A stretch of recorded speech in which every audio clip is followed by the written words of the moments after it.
Okay, my name is Noah. I work at the University of Vermont Spatial Analysis Lab. And today I'm going to be talking to you about how we've played a role in disaster response in Vermont and abroad.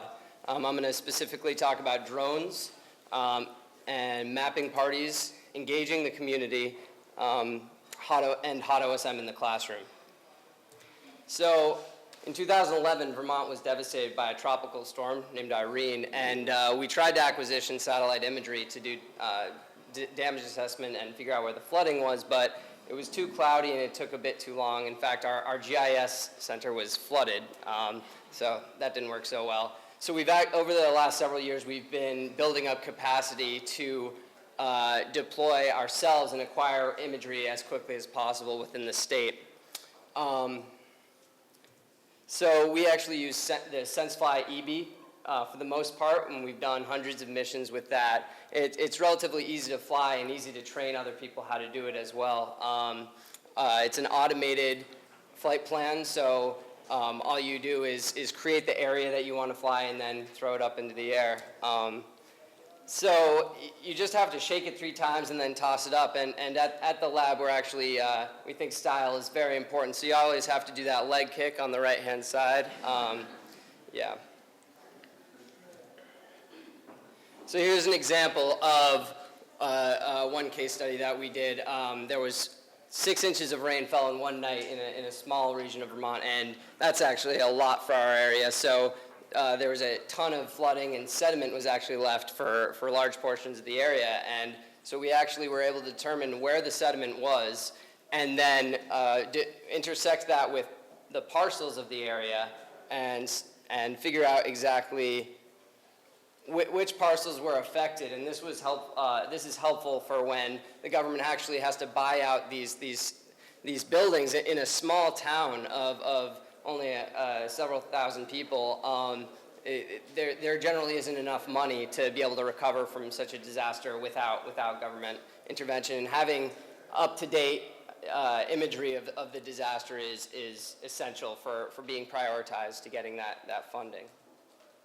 So there was also a train derailment in central Vermont. So we deployed within an hour or so of the train derailment, and so we left at 11:50, we left at 12:35, and we're on site by 13:30. And within about an hour, we were actually able to produce a KML, so just a Google Earth file of every single photo we took on our mission. So that allows the first responders there to be able to get an overhead imagery of the area very quickly. This is kind of the pre-processing of what we're able to do. And 6 hours later, we're able to process and deliver an ortho-rectified orthomosaic. And so this is the kind of fast turnaround that we were looking for. We invested in these more expensive drones in SenseFly that they're actually coming down in price rapidly. But for this turnaround, to be able to rapidly deploy and rapidly collect imagery. So another example is there was another small town. A lot of the towns in Vermont are very, very small and rural. So these huge trees actually during this same storm were picked up and pretty much used as battering rams for a small bridge and completely destroyed it. So we were able to, we actually were luckily flying imagery before and after, so you can see what it looks like before and after. But we weren't just flying this area, we were flying all the way down, upstream from that. So we're able to detect how the geomorphology of the stream has changed with a lot of erosion happening. So you can see this is only after one storm and how much the stream is moving.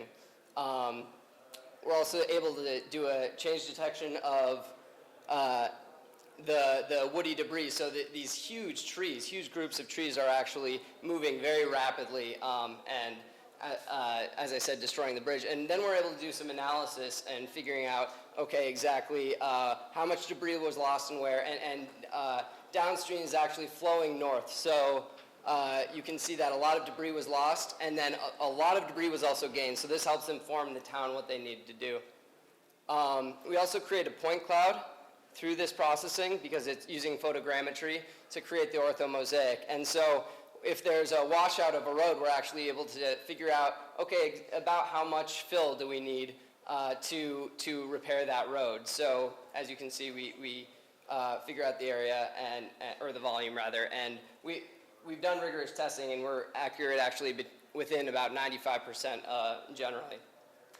This is just an example of an ice jam that we also flew, another problem that we have in Vermont.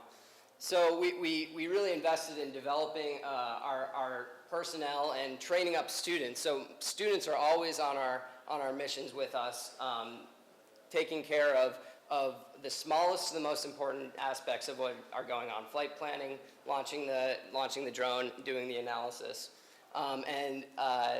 That's a really key aspect of it. We try to build personnel, and actually I actually learned how to do this as a student. Now I'm doing it professionally, and two of the leading members at SenseFly now, the company in the US, are from our lab as well. So we really care about developing the students. So that was the drone portion of our operation. In 2014, during the Ebola outbreak, we actually started hosting Mapathons in the community. And since then, we moved on from the Ebola outbreak after most of the tasks were done, and have hosted 16 Mapathons in about as many countries. We could actually add Kenya to this list. 2 weeks ago, we were working on the malaria prevention campaign there. I think youth mappers were on that project as well. So some things that I would say as an organizer at a university is that there's a lot of opportunities for involving students in ways that I don't think we've taken advantage of yet. For instance, on the lower right here, you can see a panorama of a room full of girls, and that's actually a sorority. So we got a sorority involved, and I didn't realize how many sisters were going to come, but it was about 35 that walked into the room all at once, and I was pretty blown away. And they did great work. They're all very interested, but they actually have mandatory community service hours every semester, and they're not the only organization that has mandatory community service hours. Fraternities, other honor societies, you have club sports. There's a lot of different organizations that are eager to get involved and eager to meet new students as well. So I think Mapathons are a great way to engage communities in ways that haven't been realized yet.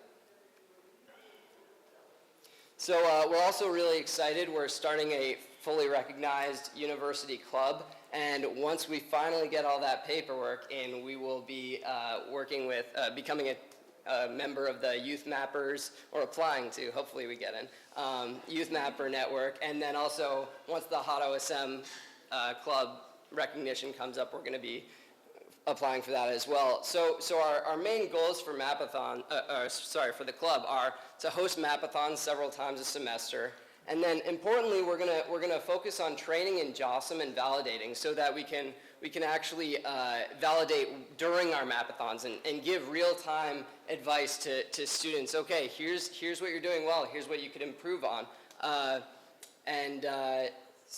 so that's really exciting. I didn't add this to the list, but we'll also be doing a lot of fundraising as part of our club. So finally, something we've touched on several times today is the geo-mentoring, or pairing up students who are new with experienced mappers. So we're going to do this at the university level, so getting members of our club with other university students and making sure that they're in contact, figuring out using constructive criticism, but also we're going to apply this to high schoolers and middle schoolers. But before we do that, we need to get them involved some way. So I've actually created a module that I'm going to, the first of many, covering the Nepal earthquake that happened in April 2015. So essentially what this module does is it teaches the history of Humanitarian OpenStreetMap while building skills like in QGIS using Humanitarian OpenStreetMap data. So it really paints a picture of what happened to these students. And I forgot to mention, you can, this is fully, there's just a PDF with associated data, and you can implement it in your curriculum.